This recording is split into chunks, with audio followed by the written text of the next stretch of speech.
What's up guys, autofanatic. Today we're going to be doing the full installation of the Centerline Alfa Stradale exhaust system that's manufactured by Magnaflow in the USA. This is a full 3-inch mandrel bent stainless steel sports exhaust with a muffler and a resonator. As you can see here, the Stelvio is already up in the air on my wood service stands, so it's nice and safe. And I'm going to do some sound clips. We're going to put the tripod in the back of the vehicle. We're going to do a cold start. We're going to do some revving. I got some in-car footage, and then we're going to do the same with the new exhaust as well. But before we get started, I'm just going to crawl under the car, and I'm going to show you what we're going to be working with and go over a couple of the simple steps to get this full system installed safely and easily. So hang tight. All right, guys, so we're underneath the car. So the system is going to unbolt from the factory catalytic converter. There's two nuts on the left and the right side where the flex joint is. Also, the OEM pipe is crushed right under here, so that's going to be a little concern as far as how this aftermarket system is going to fit. But most likely they took that into consideration by changing the design of how far the hanger is bent and it comes down. The factory hanger, I believe these are aluminum. We're going to unbolt them here. We're not going to try to pull the rubber out from this thing being bolted in. It's just too difficult. I've done the exhaust systems already, and if you try to do that, you could actually crack this. So moving right along, this is a single piece system that goes into a dual outlet muffler. So let's just move back to the resonator section. All right, so a little bit further back, this is the factory round resonator. The new system has an identically sized resonator. It's going to fit in the same location. Now we're going to have to remove this little steel cross member here with there's two 13mm bolts on each side. We're going to unbolt that and move it away. And then further back, there's a band clamp that's fixed, and we're gonna have to unscrew that as well. Right here, you're gonna unscrew this completely off, you know, without taking the nut off, of course, and spray some WD-40 or some kind of sprayed lubricant over this. Even though this car is new, these pipes are assembled very tightly, and you pretty much are gonna use a rubber mallet to kind of knock it back. But what's gonna happen is, when I undo the two rear hangers, the weight of the muffler is going to pull down, and that should give us enough wiggle room that I could take the muffler in my hand and rotate it left and right and kind of jostle this. There's another exhaust hanger here that is attached to the rear steel subframe assembly. So we're going to spray some silicone spray lubricant on this, and I'm going to use a pry bar to get that off as well, and then we're going to just transfer this over to the new system. And moving towards the rear, we're almost done, is we have to remove these plastic covers on the left and right side. Now I'm going to remove them, and I'm most likely going to leave them off because I have to put a trailer hitch on this for our mountain bikes, and this is going to have to be cut and modified regardless for the trailer hitch. So you're pretty much going to need some Torx bits to get all of these little screws around the perimeter. Make sure you don't lose them. Take a picture if you don't know how the orientation goes. And behind up here there are two more rubber isolated hangers that when I release those, this whole muffler assembly is going to drop down, and then I can wiggle it in my hands and get the rear catback system off, and then I could pull the front of the system off as well. All right, guys, so step one, we're going to remove this cross member here. Just short 13mm bolts. You don't want to kill it, so I'm using my battery-operated impact driver here.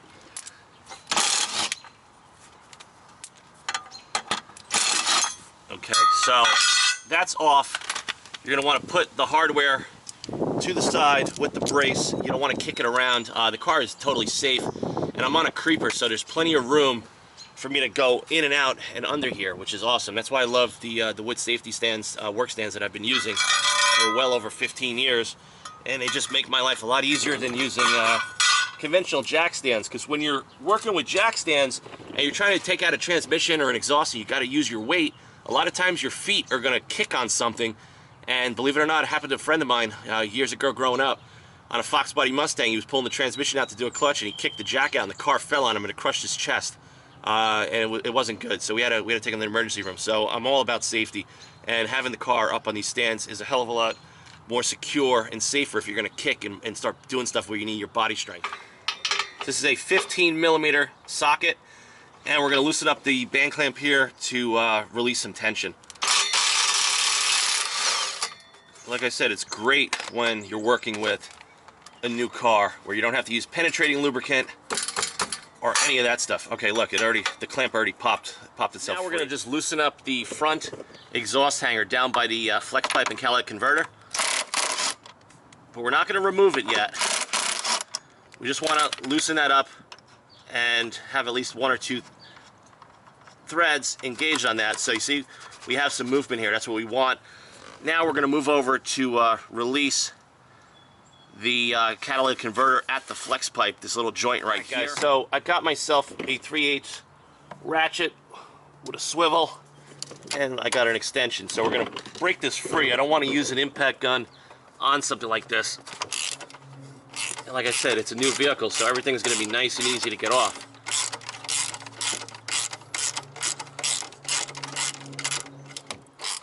I mean, the install is relatively easily. You could do this whole thing by yourself. Just secure the vehicle at all times safely and don't rush, because that's when you cause damage or you get hurt, is when you rush. All right, got my hand in there, and here's the other nut. So we're going to put that to the side as well. Now we're pretty much all loosened up. Everything is ready to roll. Now we're going to go to the back of the rear valence panel. We're going to remove those 2 shields on the left and the right. So now we're going to start. We're going to need a Torx bit to get these fasteners out.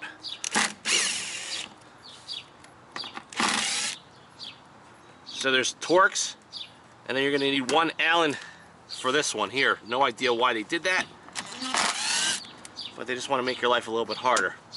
So that comes out. Let me just switch bits.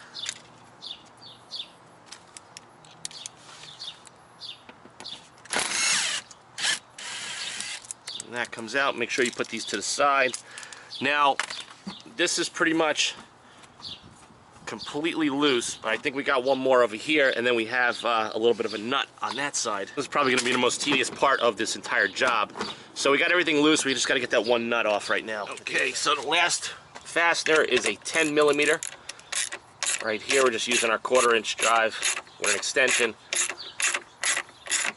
On small hardware, I don't like using any kind of an impact type of tool because it's a good way to break something. So there we go. Actually, now, 1 more fastener. It's hidden right underneath the flange, and it looks like a 10mm. And I think if we pull back, yeah, we could get to that very easily. They snuck another fastener right in the back. The driver's side rear exhaust hanger. This is bolted to the chassis and the frame. I'm going to spray this with some silicone, get a pry bar. We're going to pry this right off. Then we're going to transfer that onto the new system. So moving right along, we're just going to take off the other shield and pull the system down, and then we're going to start assembling it piece by piece. So stay tuned for the rest of the video. Spray it liberally and wiggle it out, and that's free. So got that off completely on both ends. Okay, see that there? So we're completely loose. Let's get the other end off. All right, guys, there's the full factory exhaust system.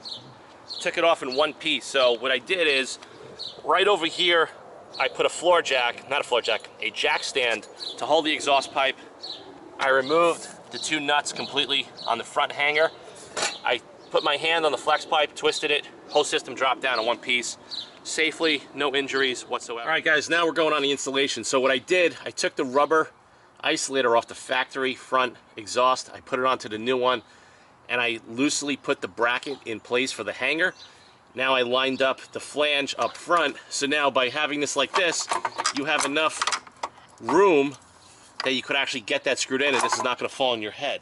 And we're going to put those 13mm nuts that we took off from the factory. And there is a gasket. Make sure you do not lose the gasket when you pull the system off, because you will have. So I got the resonator section on. Make sure you always put the clamp on here. This pretty much bolts on easily. And then I got the hanger on the back end, and that's going to support it. Now the only thing we need to do is throw the muffler on and the tailpipe inserts. All right, guys, we're all done with the full exhaust from Centerline Alfa. It was pretty painless. Like I said, just installed the new system in reverse order of the OEM system. Took the OEM system down in 1 piece. I'm going to give you just some close-up clips of the system installed front to back. As you could see it, the 3-inch tucks nicely in there. There's no clearance issues with the heat insulation. There was no bending of the hangers, no modifications anywhere to mount this system on the car with any kind of clearance issues. If you guys are at this stage of the exhaust, stick a pry bar in there and tighten the clamp as you're doing it and kind of push down on the pry bar. Otherwise, it's going to be cocked, and you're going to have an issue with that.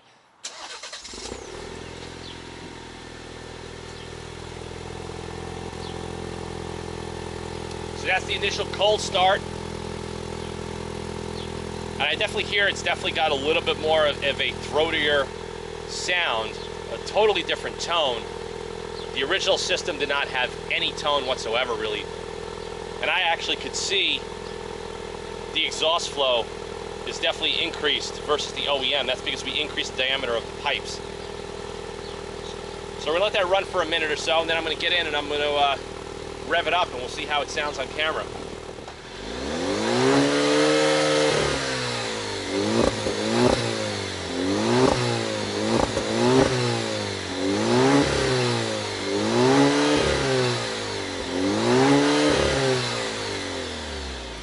Cold start, warmed it up quick, got the RPMs between 2,000 to 5,000. Now the test is, how does it sound in the car under load? Because when it's under load, it's going to sound totally different. So I'm going to get the car back on the ground, get cleaned up, and I'm going to go on the highway, and we're going to strap the camera inside, and we're going to see how it sounds. All right, guys, so been driving the Stelvio with the Centerline Alpha exhaust for about an hour, and I love it. I don't know why this didn't come this way from the factory, because the quadrifolios sound really nice from the factory, just not loud enough for me. And I did the Centerline Alpha X pipe, and that thing just totally opened it up. You guys can probably hear it in the audio. I'm in third gear, 4,500 RPM, and it's got a really nice tone. There's zero drone. There's no resonance coming into the cabin at all. That's what I was concerned about, because this is not my daily driver. And I wanted to make sure I wasn't going to sound too stupid. Also, it definitely picked up power. By going to a full 3-inch free flow exhaust, I did the BMC air filter. The turbo spool up a lot faster, and I could drive the car much more aggressive and more sporty. And that's what I wanted, because I'm going to be driving this thing when I need it. And I just want a little bit more tone, a little bit more, action under the hood. And I gotta tell you, it sounds good. It sounds really good. For a 4-cylinder turbo, I was a little worried about that, because I've never, ever modified a 4-cylinder car in my life. This will be the first one, believe it or not. I've always worked on, a lot of V8s, V10s, V12s, but never a 4-cylinder, especially a turbo. So I didn't really know what to expect, but so far, this is great. The system went on relatively easily. I got it all done in about 40 minutes. Like I said, just take your time. The biggest thing I can tell you, if you plan on doing it yourself, is just make sure you have the vehicle lifted safely. So this particular platform, you cannot put jack stands under it like a conventional car, especially with the pinch weld area. So I use my wood work stands, and they just work out well. But very impressed with it. The fit and finish is superb. The sound is great. Yeah, and it spools up. It sounds good. And the power delivery is sharper. Where the tip-in of the throttle on this particular engine is a little bit laggish. And now it just seems to breathe a lot better. You could feel it. You could hear it. I can see the way the gearbox is starting to respond to my inputs a little bit sharper. So it definitely picked up power. I'll be honest with you, I wouldn't be surprised if it picked up 20 horsepower between the filter and the exhaust. I don't really know. I'm not going to throw this on a dyno to find out. But seat of the pants, I'll tell you, it definitely picked up power.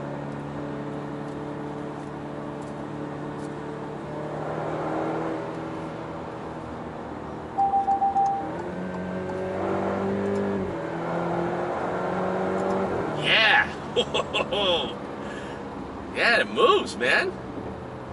So that's the cool thing about this, these TI Sports. Yeah, they don't have the grunt and that Ferrari-esque excitement, but the platform itself is so damn good already that you could take this engine and you could do some simple bolt-ons and you can have a blast with it. The whole point of having a fun car is when you get in it, you want to be able to enjoy it.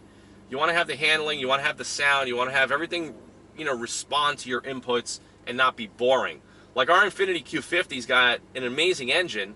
The chassis is terrible compared to cars out today. and the transmission is beyond mediocre for the power band. Whereas you can get into one of these, and it's got the Giorgio platform. It's stiff, it's rigid, it's got the razor sharp handling. It's going to handle even better when I lower it 1 inch and we put the summer tires on. We're going to put the Michelin P4S's, and I cannot wait to drive this when that happens. So I'm just going to let the cars go in front of me. I want to do a hard acceleration, first gear, second and third, and we're going to see how it sounds. Ah, the limiter.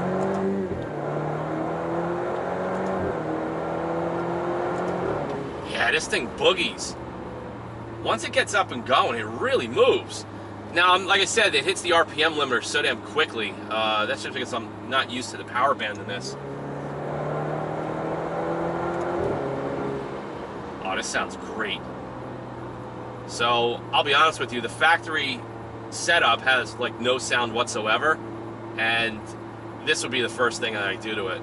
I'm just recommending it to you guys. So if anybody out there wants to get into one of these vehicles and you can't spring for the Quadrifoglio, just get one of these, man. They're so affordable. Do some bolt-ons. Yeah, it moves. And it gets up to 100 quickly. I'm having fun right now. That's the whole point. You want to have a high-performance car or something that's going to give you that enthusiasm. It's got to do everything. Man, this thing is great. I cannot wait to add some more juice to it by tuning the ECU. Once it goes through a couple of thousand miles and it breaks in, we're going to make sure everything is good. I'll do some oil changes, and then I'll probably do the ECU in the fall. But right now, it's too new to do that.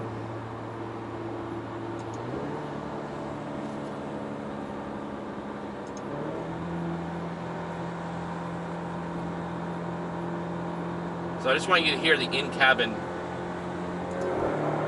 right there. Oh, man. I can't wait to do it. I'll do another video, and I'll strap the audio recorder on the outside, and we'll also do some drive-bys, because I'll tell you right now, this thing sounds freaking killer. And it definitely picked up power. The gearbox is sharper.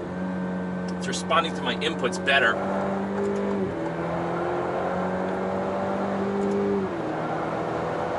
Jesus. Oh man, this is such a cool freaking car.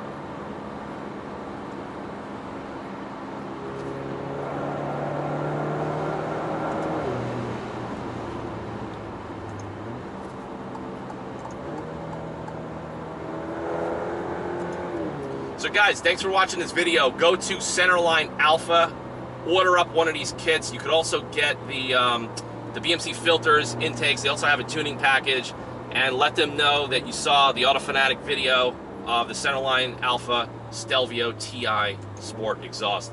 I'm going to have some more fun. I'm going to be driving this thing for the rest of the day, and I'm having a blast. I mean, look at this thing. I can't stop laughing because I'm in a big, a bigger SUV, and there's about 30 of them in front of me on this little traffic line, and I'll tell you right now, not one of them will sound and drive anywhere near this thing. So that was it. Hope you guys liked the video. Stay tuned for more Alfa Romeo content on my Quadrifoglio and on the TI Sport. I'm having actually a lot of fun so far with this one, and it's really cool to get one of these and do the modifications. The Quadrifoglio is so good out of the box that it's really hard to fine-tune some of those little details and make it better. But something like this was a little bit lackluster with the sound. I mean, you can hear it. It's freaking sick. Yeah, this thing is sweet.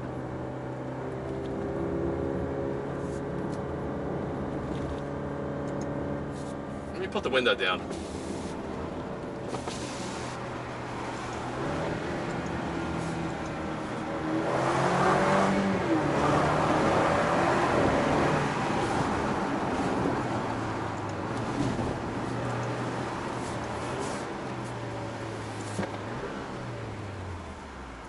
Man, you could just stab the throttle and brakes and just, man, this thing just hooks up.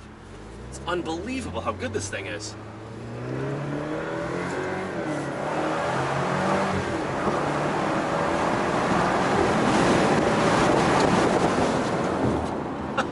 God. I don't know, now that I'm driving it, I think it picked up more than 20 horsepower.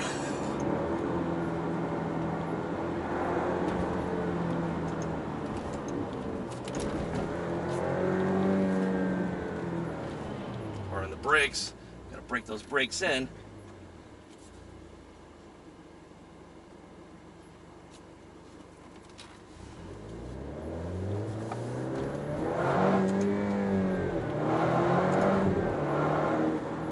Man, you could actually hear like the velocity of the exhaust being channeled out the rear tailpipes now. You can hear it's like it's flowing so much better. Even on cold start, you guys probably will pick it up in the clip that I shot in the driveway. You could see the velocity of the exhaust flow come out, whereas the factory exhaust didn't do that. It was just so restrictive.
You don't need to complicate it. Say you love it when you hate it.